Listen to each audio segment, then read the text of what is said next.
Hello, welcome back. My name is Susanna and I'm here partnering with Kitchen is My Playground.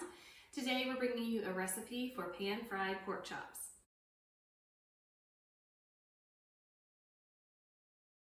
Now, the most important step when you're making pan-fried pork chops is to make sure that they are seasoned really well before cooking. So I'm going to start by adding salt and pepper to each side here. So after we've added that seasoning, we are going to prepare a little breading. This helps the pork chops to brown so much more when they cook, and we all want that kind of golden crust on them. So I've got some flour here, self-rising flour. I'm going to add some salt and then some pepper as well. And I'll just stir all of this up. So we're just going to move them over here. And you want to kind of press the flour in so it adheres to the pork chops, gives it a good crust while it cooks.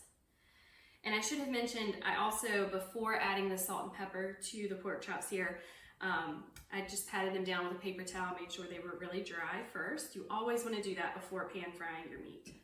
So I've got the flour on these. They're ready to go. I'm going to wash my hands and then we're going to head over to the stove and start heating up some oil. All right, now we're over here at the stove. I brought the pork chops over. I've got my skillet ready to go. And I'm gonna go ahead and turn this to medium-high heat. Let that pan start heating up. And I'm also going to add some canola oil here. And we have to wait a couple minutes to make sure this heats fully. You don't wanna add the pork chops too soon. If you do that before the oil is hot, then you risk the pork chops sticking to the pan and losing that crust. It'll actually adhere to the pan, and when you go to flip it, it's gonna come off of the pork chop. So we wanna make sure this heats up all the way. So now it's been a few minutes. I can see those wavy lines on the oil, which means it's ready. I'm going to add in the pork chops, and this is probably gonna be a little loud for a minute.